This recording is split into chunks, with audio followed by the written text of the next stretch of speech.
What if your suffering is not caused by life, but by your desperate need to control it? What if peace begins the moment you stop fighting what was never yours to command? You exhaust yourself trying to control outcomes, people, timing, destiny. But as Rumi whispers through centuries, surrender to the flow. Chapter 1. The Illusion of Control. You wake up, and before the world even speaks to you, your mind begins whispering. What will happen today? Will things go the way you planned? Will people respond the way you expect? Will the future unfold the way you imagined? And without realizing it, you begin trying to control everything. You rehearse conversations that haven't happened. You calculate outcomes that don't exist yet. You prepare for storms that may never come. You call it responsibility, but beneath that word is fear. Fear of loss, fear of rejection, fear of failure, fear of uncertainty. The human mind craves certainty the way a drowning man craves air. It wants guarantees. It wants promises about tomorrow. It wants assurance that nothing unexpected will disrupt the fragile order it has constructed. But life has never signed such a contract. You can prepare for rain, but you cannot command the clouds. You can plant seeds, but you cannot force them to grow. Still, you try. You try to control outcomes. You try to control timing. You try to control how others feel about you. You try to control how the story ends. And the more you try, the more anxious you become. Because deep down, you sense something unsettling. You are trying to command what was never yours to command. The great mystic Rumi spoke of surrender not as weakness, but as wisdom. He understood something that most of us resist. Life is not meant to be gripped tightly. It is meant to be lived. The river does not argue with the mountain. It bends, it flows, it continues. But you argue with reality. You argue with timing. You argue with outcomes. You argue with what already is. And that argument is exhausting. Look closely at your own life. You did not choose where you were born. You did not control the family you entered. You did not design the unexpected events that shaped your character. You did not schedule the heartbreaks or the opportunities. And yet you survived, not because you controlled life, but because life carried you. Still, the illusion persists. The illusion whispers, if you just try harder, plan better, anticipate every possibility, you can prevent pain. But pain does not come from uncertainty. Pain comes from resisting it. Notice your body when you try to control everything. Your shoulders tighten. Your breath becomes shallow. Your thoughts race in circles. Sleep becomes restless. Peace becomes conditional. Something you promise yourself after everything is under control. But nothing is ever fully under control. Control is a promise you cannot fulfill, and every time reality refuses to obey your expectations, you feel betrayed. But life did not betray you. It simply refused to be managed. There's a quiet difference between control and effort. Effort is healthy. Effort is necessary. You are meant to act, to strive, to build, to show up fully. But control demands guarantees. It demands certainty. It demands obedience from a world that was never designed to obey you. You can control your actions. You cannot control the outcome. You can control your words. You cannot control how they are received. You can control your effort. You cannot control destiny. Most of your anxiety is born in the space between these two truths. You grip tightly because you are afraid to trust. You fear that if you loosen your hold, everything will fall apart. But consider this. Has gripping ever truly brought you peace? Or has it only brought temporary comfort, followed by deeper exhaustion? Think of the moments that change your life the most. The unexpected meeting, the rejection that redirected you, the delay that protected you, the loss that forced you to grow. You did not plan those moments. You could not have. And yet, they shaped you more than your careful strategies ever did. What if uncertainty is not your enemy? What if it is the doorway through which destiny enters? The illusion of control convinces you that if things go wrong, it means you failed. But sometimes things go wrong because they were never meant to stay. Sometimes doors close because your path continues elsewhere. And sometimes the greatest protection in your life arrives disguised as disruption. Right now, pause. Notice what you are trying to control. Is it a relationship, an outcome, someone's opinion, the timing of your success? Feel the tension that comes from gripping it. Now imagine loosening your hold, just slightly, not giving up effort, not abandoning responsibility, simply releasing the obsession with guaranteeing the result. Let life breathe. Let uncertainty exist without panic. Let the river move without your permission. Perhaps peace does not come from mastering life. Perhaps peace comes from trusting it. And maybe the moment you stop trying to control everything is the moment everything begins to settle within you. The illusion of control fades, and in its place, something far stronger appears. Trust. Chapter 2. Worry is fear pretending to be responsibility. Worry does not announce itself as weakness. It disguises itself as responsibility. It tells you, if you think about it long enough, you'll be prepared. If you imagine every possible outcome, you won't be caught off guard. If you expect the worst, you won't be disappointed. And so you sit with your thoughts, turning them, replaying them, expanding them, calling it caution. But look closely. Worry is not preparation. It is fear searching for control. You believe that by worrying, you are protecting yourself. But in reality, you are rehearsing pain that may never arrive. The mind invents disasters. It builds entire futures from shadows. It creates storms in a clear sky. And your body responds as if those storms are real. Your heart races. Your breath shortens. Your peace disappears. All because of something that has not happened. Worry pretends to be useful. It whispers, if you stop worrying, you'll become careless. But that is not true. There is a difference between planning and panicking. Planning is calm. Worry is restless. Planning takes action. Worry repeats thoughts. Planning trusts effort. Worry demands certainty. And certainty is something life has never promised you. The wisdom of Rumi reminds us that life unfolds in ways beyond our limited vision. He spoke of trust, not blind passivity, but deep surrender to a greater intelligence moving beneath the surface. When you worry excessively, you are quietly declaring that you do not trust the unfolding. You are saying, I must carry everything alone. But were you ever meant to? Think about this. Has worry ever changed an outcome? Has it rewritten destiny? Has it prevented every loss? Has it secured every dream? Or has it only stolen your present moment?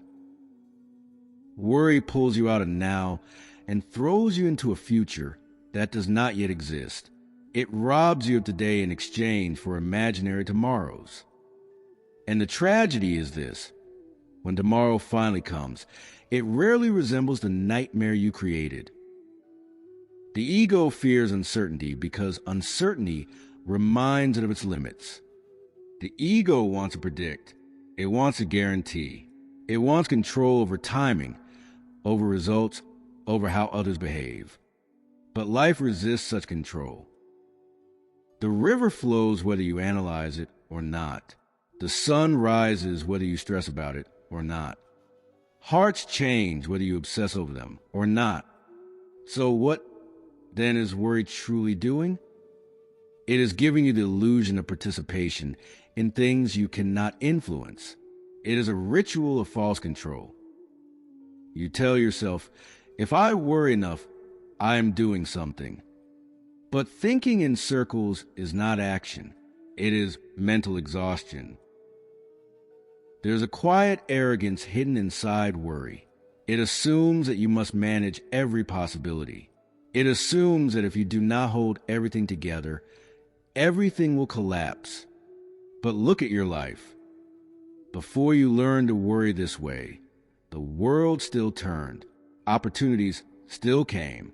Problems still resolved themselves. Help still appeared in unexpected forms. You are not the sole architect of reality. You are part of something larger. Worry convinces you that disaster is inevitable. It magnifies small uncertainties into towering threats. It takes a single unanswered message and turns it into rejection. It takes a minor delay and turns it into failure. But reality is rarely as dramatic as your thoughts. Most of what you fear never happens, and what does happen is often manageable. Yet you suffer twice, once in imagination and once in reality. Why choose double suffering? Imagine carrying a heavy stone every day because you are afraid you might need it. That is what worry feels like. Constantly bracing for impact, constantly preparing for a collapse that may never occur. And even if something difficult does come, will worry strengthen you for it? Or will it leave you drained before the challenge even arrives? There is a different way. You can prepare without panicking. You can act without obsessing. You can care without collapsing into fear. Trust does not mean doing nothing. Trust means doing your part and allowing the rest to unfold without forcing it. When you release worry, you are not becoming irresponsible. You are becoming present. Presence allows clarity. Clarity allows wise action. Worry clouds both. Right now, think about what you're worrying about. Is it something you can act on today? If yes, act calmly. Take one step. Then let it go. If no, then understand this. No amount of mental rehearsal will change it. Let your mind rest. Let the future arrive in its own time. Life has carried you through uncertainties before. It has solved problems you once thought impossible. It has surprised you with solutions you never predicted. Why assume it will fail you now? Worry is the mind's attempt to control the uncontrollable. Trust is the soul's understanding that you were never alone in the unfolding. The more you worry, the more fragile you feel. The more you trust, the steadier you become. Peace does not come from predicting every outcome. Peace comes from accepting that not everything is yours to predict. And in that acceptance, the mind grows quiet. The heart grows steady. And for the first time in a long time, you breathe without fear. Chapter 3. The ego's need to predict the future. The mind has a strange habit. It travels forward, not gently, not curiously, but anxiously. It does not wait for tomorrow to arrive. It drags tomorrow into today, and then trembles before it. This is the ego's need to predict. The ego believes that if it can see the future clearly enough, it can control it. If it can imagine every possible failure, it can prevent it. If it can rehearse every disappointment, it will not be surprised. But prediction is not protection.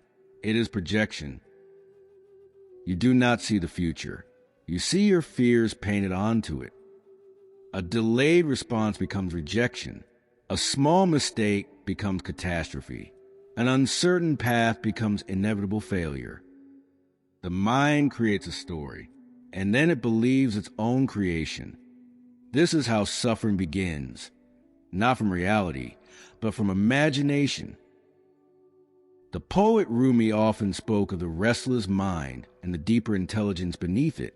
He understood that the ego wants control because it fears dissolving into uncertainty. The ego says, "If I cannot predict it, I am unsafe." But the soul whispers, "You have never been separate from the unfolding." The ego survives on anticipation. It feeds on worst-case scenarios. It scans the horizon for danger, even when the sky is clear. And in doing so, it never rests. Have you noticed how exhausting prediction is? You imagine conversations that have not happened. You argue with people who are not present. You defend yourself against accusations that do not exist.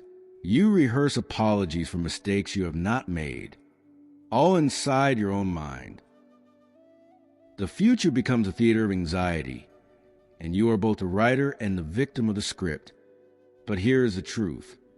You cannot predict what you do not fully understand. And you do not fully understand life. You do not see the hidden connections. You do not see the protection in delays. You do not see the opportunity inside rejection. You do not see the lesson inside loss. Your vision is limited, yet your fear acts as if it knows everything. This is the ego's illusion. It confuses imagination with insight. Consider how many times you were certain something terrible would happen, and it never did. Consider how many times you were convinced something was the end, and it became a beginning. Prediction often lies. It narrows your perspective to fear. And when you live inside fearful prediction, you shrink your present moment to accommodate imagined disasters. The mind says, prepare for impact, but impact may never come. Meanwhile, life is happening now. The air is moving now. The sun is rising now. Your heart is beating now. But you are somewhere else, trapped in a tomorrow that does not yet exist. The ego hates uncertainty because uncertainty reminds it that it is not in charge. It wants to know. It wants to calculate. It wants to feel powerful through foresight. But real strength does not come from prediction. It comes from adaptability. You do not need to know every outcome. You need the resilience to meet whatever comes. And resilience is not built through worry. It is built through presence. When you stop predicting disasters, something shifts. Your breath deepens. Your body relaxes. Your mind slows. You realize that most of your fear was built from assumptions, not facts. The future is not a fixed object waiting to attack you. It is a space of possibility. And possibility contains both challenge and grace. The ego focuses only on challenge. Wisdom sees both. There is humility in admitting you do not know what tomorrow holds. There is freedom in releasing the need to know. You are not required to forecast every twist in the road. You are only required to walk it when it appears. Imagine standing before a fog-covered path. The ego demands that the fog disappear immediately. It refuses to move without visibility. But life rarely clears the fog all at once. It reveals only a few steps at a time, and those few steps are enough. Prediction demands the entire map. Trust accepts the next step. Which one brings peace? You have survived uncertain futures before. Every past fear once felt like an unknown tomorrow. And yet here you are, breathing, standing, continuing. If you were strong enough to handle what came before, why assume you will collapse under what comes next? The ego says, because this time is different, but that is what it always says. Prediction is an attempt to eliminate vulnerability, but vulnerability is part of being alive. When you release the need to predict, you release the burden of false responsibility. You stop carrying tomorrow's on today's shoulders. You begin to understand something quiet but powerful. You do not need to know the future to face it. You do not need guarantees to move forward. You do not need certainty to breathe peacefully. Life has always been uncertain, and yet it continues. So instead of predicting every possible storm, strengthen your roots. Instead of forecasting disaster, cultivate presence. Instead of demanding answers about tomorrow, anchor yourself in today. The ego wants control through foresight. The soul finds peace through trust. And when you choose trust over prediction, the mind softens, the body steadies, the fear loosens its grip. The fog no longer feels like a threat. It feels like mystery. And mystery is not something to fear. It is something to walk into with courage. Chapter 4. The river does not resist the ocean. The sound of flowing water, a river moving steadily under a gray sky. No struggle, no hesitation. The river does not resist the ocean. It does not question the direction of its current. It does not panic when it meets a stone. It does not demand to know where every turn will lead. It flows, and in its flowing it arrives. But you are not like the river. You resist. You resist change. You resist endings. You resist uncertainty. You resist outcomes that do not match your expectations. And in that resistance, you suffer. Life moves in cycles, arrival and departure, gain and loss, beginning and conclusion. Yet the mind clings to what feels secure and fights what feels unfamiliar. You tell yourself, this should not be happening, but it is happening. You say, this is not how it was supposed to go, but it has gone this way. Reality does not bend because you argue with it. It simply continues. The wisdom of Rumi reminds us that fighting the current only exhausts the swimmer. The more you thrash against what is already unfolding, the more energy you lose. Resistance feels powerful in the beginning. It feels like strength, like determination, like standing your ground. But resistance against what you cannot change is not strength. It is friction, and friction burns. Think about the last time something did not go your way. A plan collapsed. A person walked away. An opportunity disappeared. Notice how your first instinct was not acceptance, but tension. Your body tightened. Your thoughts raced. Your emotions surged. You replayed what should have happened. You imagined how it could have gone differently. You argue with the past as if it might reverse itself. But the past does not respond to arguments. It has already moved downstream. The river does not swim backward to correct a turn. It continues forward, adjusting naturally to the terrain. When it meets a rock, it does not shatter itself in protest. It curves around it. Over time, even the hardest stone softens under its persistence. Flow is not weakness. Flow is adaptability. To flow with life does not mean you approve of every event. It means you understand that fighting what already is will not restore your peace. Acceptance is not surrendering your dreams. It is surrendering your resistance. There is a difference. When you resist reality, you add a second layer of suffering to the first. There is the event itself, and then there is your refusal to allow it. The event may be painful, but resistance multiplies the pain. Flow reduces it. You cannot always choose what happens, but you can choose how rigid or flexible you become in response. Rigidity breaks, flexibility bends and survives. The river trusts the ocean even when it cannot see it. It does not demand proof that the ocean exists. It simply moves in the direction of its nature. What if your nature is also movement? What if you are not meant to hold tightly to every chapter of your life? What if endings are not failures, but transitions? You fear letting go because you believe control keeps you safe. But control is often just disguised resistance, and resistance drains your spirit. Notice how heavy you feel when you fight life. Notice how lighter you feel when you accept what is beyond your influence. Acceptance does not mean passivity. The river still moves. It still shapes the land. It still carves valleys and nourishes fields.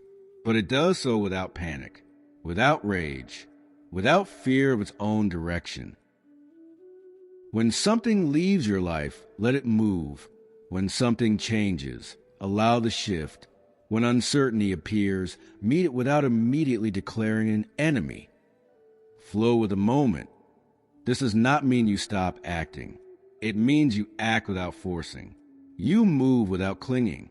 You try without gripping. Because gripping creates tension, and tension blocks peace. Imagine holding your breath all day because you are afraid of what might happen next.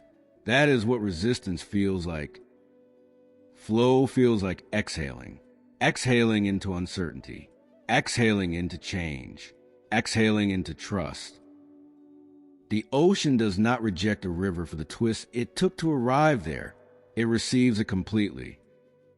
In the same way, life receives your journey. Every detour, every misstep, every delay. Nothing is wasted. Nothing is outside the current. When you stop resisting what you cannot control, something quiet happens inside you. The noise decreases. The panic softens. The urge to dominate every outcome begins to fade. You realize you are not separate from the flow. You are part of it. The river does not resist the ocean, and you do not need to resist the unfolding. Let life move. Let change happen. Let the current carry you forward. Because sometimes the greatest strength is not in fighting the water, but in trusting where it leads. The sound of the river fades into silence, and in that silence, there is peace. Chapter 5. What is meant for you cannot miss you. There's a fear that lives quietly inside you. The fear of missing what was meant for you. The fear that if you do not worry enough, plan enough, push enough, you will lose your chance. So you chase. You chase opportunities. You chase validation. You chase people. You chase outcomes. And when something slips away, you panic. You tell yourself, if it left, it must have been my fault. If I had tried harder, it would have stayed. If I had controlled it better, it would not have fallen apart. But consider this. What if what is truly meant for you cannot be taken from you? The wisdom of Rumi carries a quiet reassurance. What belongs to you by destiny will arrive, not because you forced it, but because it was always moving toward you. You are not in competition with fate. You are in alignment with it. Yet the mind resists this idea. It believes everything must be earned through tension. It believes constant anxiety is proof of effort. It believes if you relax, life will forget you. But life has not forgotten you. There are doors that close not to punish you, but to redirect you. There are delays that occurred not to frustrate you, but to prepare you.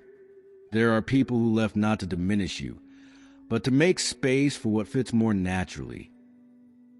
When something is truly meant for you, it does not require you to shrink yourself to keep it. It does not demand constant fear to maintain it. It does not rest on fragile ground that collapses with every uncertainty. What is meant for you aligns, not always easily, not always quickly, but steadily. Think of the times you lost something you desperately wanted. At the moment, it felt like devastation. You question yourself. You question your worth. You question your future. And yet, with time, clarity arrived. Perhaps something better replaced it. Perhaps you grew stronger because of it. Perhaps you avoided a path that would have led to deeper pain. You could not see that at first, because fear narrows vision. Trust expands it. The illusion of control convinces you that you must secure every blessing through force. But force creates tension, and tension pushes away what is not meant to stay. Imagine holding sand in your palm. The tighter you squeeze, the more it slips through your fingers. Now imagine opening your hand gently. What remains naturally. This is the difference between chasing and allowing. Allow does not mean doing nothing. You still move, you still work, you still strive, but you do not collapse into desperation. Desperation is rooted in disbelief. It says, if I do not hold this together, everything will fall apart. But what if everything falling apart is actually everything falling into place? There is a rhythm to life that you cannot always hear. Events connect in ways you do not immediately understand. Meetings occur at precise moments. Lessons arrive exactly when your heart is ready to receive them. You call it coincidence, but perhaps it is orchestration. When you trust that what is meant for you cannot miss you, anxiety softens. You stop scrambling. You stop gripping so tightly. You stop measuring your worth by temporary outcomes. You begin to move with quiet confidence, not arrogance, not passivity. Confidence rooted in understanding that you are not separate from the design of your own unfolding. Rejection no longer feels like destruction. It feels like direction. Delay no longer feels like denial. It feels like preparation. Loss no longer feels like abandonment. It feels like transition. This does not mean pain disappears. It means panic does. You realize that your role is to show up fully, to act with integrity, to offer your effort, to remain open, and then to release the result. Because the result is shaped by forces beyond your limited sight. You are not required to orchestrate the universe. You are required to trust it. When something is meant for you, it does not require constant fear to survive. It will not vanish because you took a breath. It will not collapse because you loosen your grip. What is aligned with your path will find you, even if it takes detours you do not understand. The stars move without your supervision. The seasons change without your command. The tides rise and fall without your approval. And still, everything arrives in its time. Why assume your life is the one exception? You have not missed what was truly yours. You have not been bypassed by destiny. You are not behind. You are unfolding, slowly, precisely, even now. So release the frantic energy. Release the belief that everything depends on your anxiety. Release the fear that life will forget you if you stop worrying. What is written for you moves toward you in ways you cannot predict. And what passes you by was never meant to remain. Trust that. Let that truth settle inside you. You are not chasing your life. Your life is meeting you step by step. And what is meant for you will not miss you. The music fades into stillness. A quiet certainty remains. Chapter 6. Detachment without indifference. Detachment is not indifference. Many confuse the two. They believe that letting go means caring less, that releasing means becoming cold, that surrender means giving up. But true detachment is different. Detachment is a gentle strength. It is the ability to care deeply without being consumed by what you cannot control. You can act with full presence. You can love without expectation. You can strive without obsession. Yet, you are not your actions alone. You are not your outcomes. You are not the approval or rejection of others. The world has a strange habit of testing you. It offers relationships that challenge you, opportunities that stretch you, losses that shape you. And when you attach yourself too tightly to results, to people, to what is not yours a command, you suffer unnecessarily. The poet Rumi understood that attachment without awareness is suffering. He understood that you can love the world without being imprisoned by it. The key is to act with effort, but not obsession, to show up, but not cling, to give, but not demand. You may wonder, if I care but do not cling, will I not lose? Perhaps, but you may also discover something remarkable. What is meant to stay will stay. What is not meant for you cannot be held, no matter how tightly you try. Detachment frees you from the chains of expectation. It frees your heart from the weight of imagined outcomes. It frees your mind from the tyranny of what if. Consider how many moments you have suffered because you insisted on control. You imagined disasters. You clung to people who were already drifting. You judged yourself for events you could not influence. And yet, if you had released just a little, how much lighter would your soul have been? Detachment is not about avoiding life. It is about embracing life wisely. It is about recognizing what is yours to influence and what is not. You cannot force someone to love you. You cannot force life to give you a certain outcome.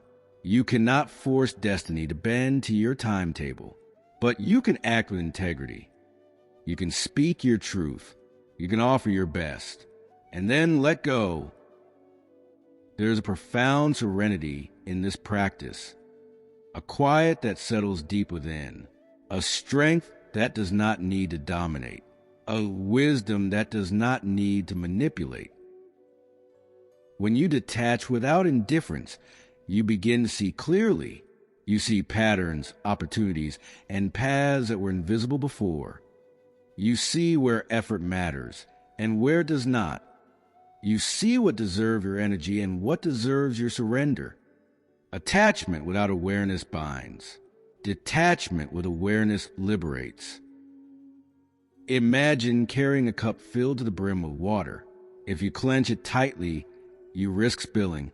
If you hold it gently, you walk without strain. Life is that cup. You are that cup.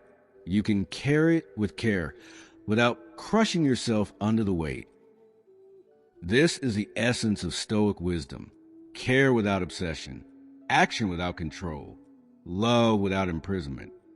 And in that balance, you discover freedom. Freedom from imagined disasters. Freedom from the tyranny of others' opinions. Freedom from the constant struggle to hold what is beyond your grasp. Detachment is the quiet power of the soul.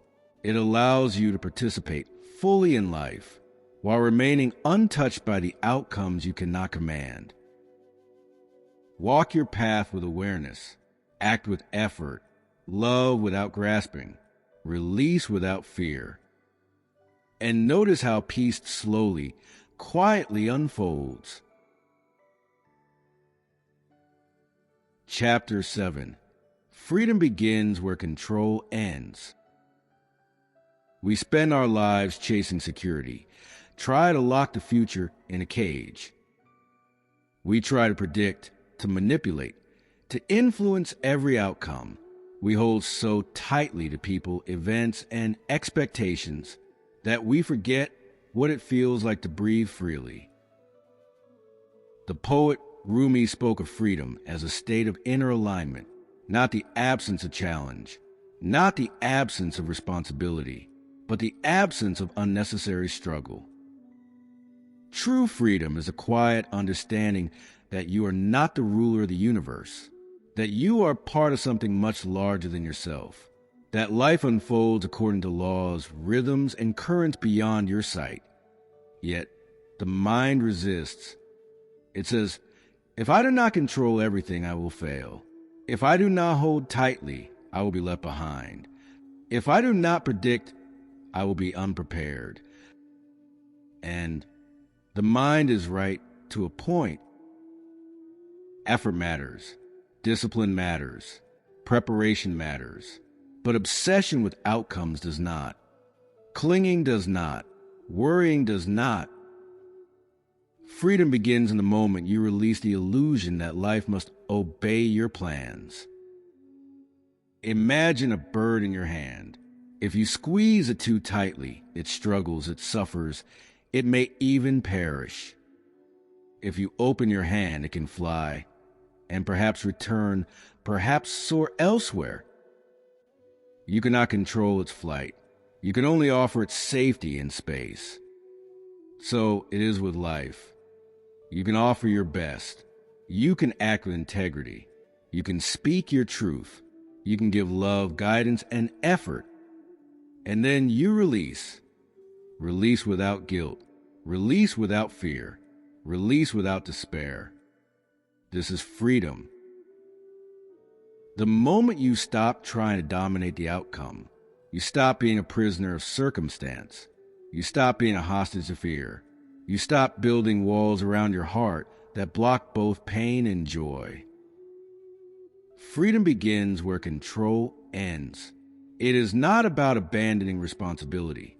It is about aligning effort with what is possible.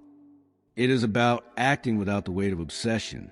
It is about moving through life with presence instead of anxiety. Notice how life shifts when you let go of unnecessary control. Doors open you did not anticipate. Help arrives from unexpected directions. Opportunities unfold naturally. Lessons appear exactly when your heart is ready. The universe does not collapse when you release it. It flows. It moves. It responds in ways your limited mind could not predict. And you move with it. There's a quiet confidence in surrender, a strength that does not need to dominate, a courage that does not need to prove itself, a serenity that is untouched by fear or chaos. Every time you loosen your grip, you reclaim a piece of your soul. Every time you release obsession, you discover peace. The ego says, if you stop controlling, you are weak. The soul whispers, if you stop controlling, you are free. Freedom is not found in trying to hold everything. It is found in allowing life to move while you stand steady within yourself. The river does not fight the ocean. The tree does not resist the wind. The sun rises without demanding obedience. And neither must you. Step into freedom. Release the illusion of control. Let life carry you forward with trust. And in that release, you'll find power. Chapter 8. Surrender as the highest form of power. Surrender. The word feels heavy. It feels like defeat. It feels like giving up. But surrender is not weakness. It is the highest form of power. The poet Rumi taught that surrender is alignment with life, not submission to it. It is not letting life control you. It is letting yourself move in harmony with its flow. Surrender begins the moment you release the need to control everything. It begins when you stop trying to command outcomes. When you stop clinging to people who drift. When you stop fearing the uncertainty of tomorrow. It is a quiet understanding that you are not separate from life, but a part of it. Resistance creates tension. Obsession creates suffering. Fear creates paralysis. Surrender creates space, peace, strength. When you surrender, you do not stop acting. You do not abandon effort. You do not stop loving, creating, striving. You simply act without grasping. You act without anxiety. You act with clarity, presence, and purpose. There is a profound freedom in surrender. It is the freedom to be fully alive, without the chains of imagined disasters, without the burden of controlling the uncontrollable, without the fear that everything depends on you alone. Look at life around you. Notice how rivers move.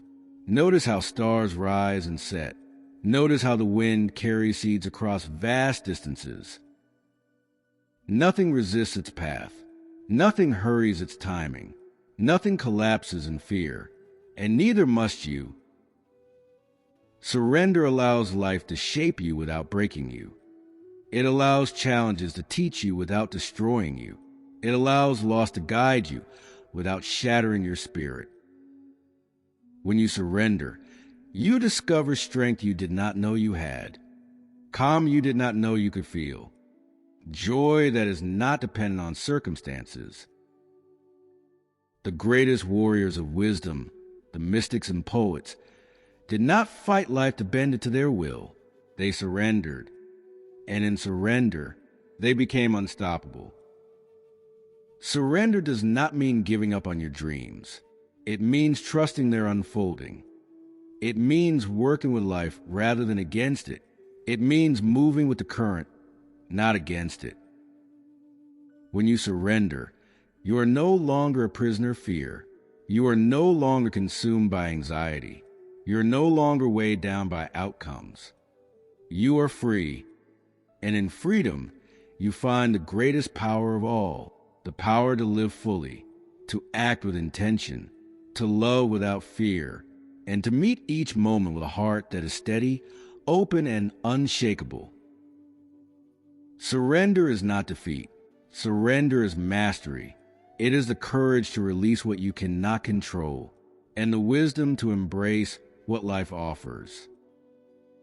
So now breathe, let go, trust the flow, and step into the quiet, unstoppable power of surrender. You have chased, you have feared, you have clung. You have imagined futures that never came, and carried burdens that were never yours to bear. And now breathe. All that resistance, all that tension, was never the path to strength. True strength is quiet. True power is still. True wisdom is the courage to release, the courage to trust, the courage to flow. You were never meant to control everything. You were never meant to grasp every outcome. You were never meant to live in constant fear of what might happen. You were meant to act, to strive, to love, to create, and then to surrender. Surrender does not diminish you. It frees you. It elevates you. It aligns you with the river of life, with the rhythm of the stars, with the flow of the universe itself. Stop fighting what you cannot command. Stop fearing what you cannot predict. Stop holding so tightly that life cannot move through you. Let go, trust, flow, because in letting go, you gain everything. In trusting, you become unshakable. In flowing, you discover the quiet power that was always within you. This is not weakness. This is mastery. This is life lived fully. The candle flickers once more, and in that gentle light, you see the truth. You are not lost. You are not behind. You are exactly where you are meant to be. Breathe, release, live,